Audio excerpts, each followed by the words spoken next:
রাজ্যে data entry operator পদে বিজ্ঞপ্তি প্রকাশিত হয়েছে। তো আপনারা অনলাইনে দেখতে পাচ্ছেন, এটা আপনার অ্যাপ্লিকেশন ফরম্যাট। আবেদন আপনাদের করতে হবে অফলাইনে। তো অফলাইন না বললেও চলে, কারণ এটা ওয়াকিং ইন্টারভিউ, ঠিক আছে। তো ওয়াকিং ইন্টারভিউ যেহেতু আপনাদের, তো আপনাদের কোনো রকম কোথাও ফর্ম জমা দিতে হবে না। তো শুধুমাত্র যেদিন ইন্টারভিউ হবে সেদিন আপনাদের সঙ্গে নিয়ে যেতে হবে।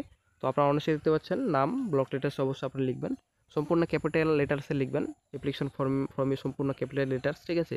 অ্যাড্রেস সব আপনার অ্যাড্রেস, পিনকোড সব অবশ্যই আপনারা লিখবেন, contact number, email ID, Aadhaar কার্ডের number, date of birth, age 1/10/24, আপনাদের বয়স কত হচ্ছে, ইয়ার কত হচ্ছে, সম্পূর্ণ ডিটেলস অবশ্যই আপনারা বন্ধুরা ভরে নেবেন। ন্যাশনালিটি ইন্ডিয়ান অবশ্যই লিখবেন। তারপর আপনাদের যেটা আপনার পাসপোর্ট সাইজ ফটোগ্রাফ রিসেন্ট এখানে পেস্ট করে দেবেন, ঠিক আছে। আপনারা অনেক দেখতে পাচ্ছেন এডুকেশন কোয়ালিফিকেশন ডিটেলস সম্পূর্ণ অবশ্যই আপনারা ভরে নেবেন। তো বন্ধুরা, ডাটা এন্ট্রি অপারেটর পদে যে বিজ্ঞপ্তিটি বর্তমানে প্রকাশিত হয়েছে, যে বিজ্ঞপ্তিটি নিয়ে আজকে আমরা আলোচনা করছি, তো এইচএস পাস করা থাকলেই আপনারা আবেদন করতে পারবেন, হায়ার সেকেন্ডারি পাস করা থাকলেই আপনারা আবেদন করতে পারবেন। তো তারপর চলে আসছি নেক্সটে আদার কোয়ালিফিকেশন ডিটেলসে। আদার যদি কোনো রকম কোয়ালিফিকেশন থাকে অবশ্যই আপনারা এখানে লিখতে পারেন। যদি কোনো রকম এক্সপিরিয়েন্স থাকে যে কোনো, তো অবশ্যই আপনারা লিখে দিবেন।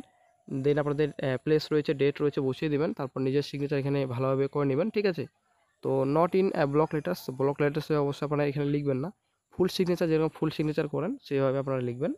Point to note before appearing for the working interview, তো কী কী ডকুমেন্টস আপনাদের ক্যারি করতে হবে এখানে সম্পূর্ণ ডিটেলস দেওয়া রয়েছে।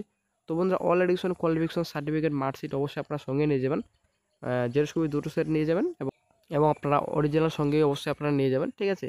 তারপর নেক্সটে আপনাদের ডেট অ্যান্ড টাইম ইন্টারভিউ আপনারা দেখতে পাচ্ছেন অনুসারে। তো ডেট যেটা আপনাদের রয়েছে, তো অক্টোবর মাসের 4 তারিখে আপনাদের ইন্টারভিউ হবে। তো ফ্রাইডে, শুক্রবার 11টার সময় এখানে দেওয়া রয়েছে। তো venue for reporting at the interview, তো কোথায় আপনাদের ইন্টারভিউ হবে আপনারা দেখতে পাচ্ছেন অন স্ক্রিনে।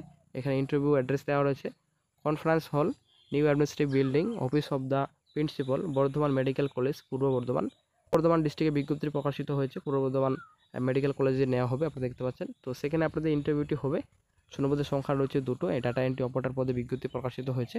অক্টোবর মাসের 4 তারিখে আপনাদের ইন্টারভিউ হবে। যারা যোগ্যতা সম্পন্ন ইচ্ছুক প্রার্থী রয়েছেন অবশ্যই আপনারা ইন্টারভিউতে আপনারা হাজির হবেন, ঠিক আছে।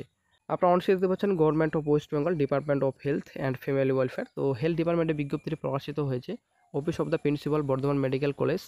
তো এখানে সম্পূর্ণ অ্যাড্রেস দেওয়া রয়েছে। তারপর মেমো নাম্বার আপনারা অনস্ক্রিনে দেখতে পাচ্ছেন। তো যে ডেট নোটিফিকেশনটি প্রকাশিত হয়েছে 24/9/24 তারিখে নোটিফিকেশনটি প্রকাশিত হয়েছে। তো notice for working interview for contractual engagement, তো টোটালি আপনাদের কন্ট্রাকচুয়াল বেসিসে নিয়োগটি করা হবে।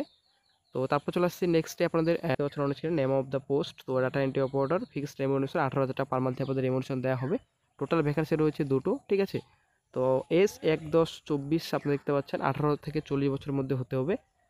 তো SSL qualification higher secondary pass করা থাকলে আবেদন করতে পারবেন। সঙ্গে অবশ্যই আপনাদের কম্পিউটার নলেজ থাকতে হবে, যেটা আপনাদের ডিপ্লোমা, ডিগ্রি ইন কম্পিউটার আপনি দেখতে পাচ্ছেন অন স্ক্রিনে। তো আজকে এই চাকরির বিজ্ঞপ্তি নিয়ে আলোচনা করার ছিল। তো ভিডিওটি যদি ভালো লাগে লাইক, শেয়ার, কমেন্ট অবশ্যই করবেন। ভালো থাকবেন।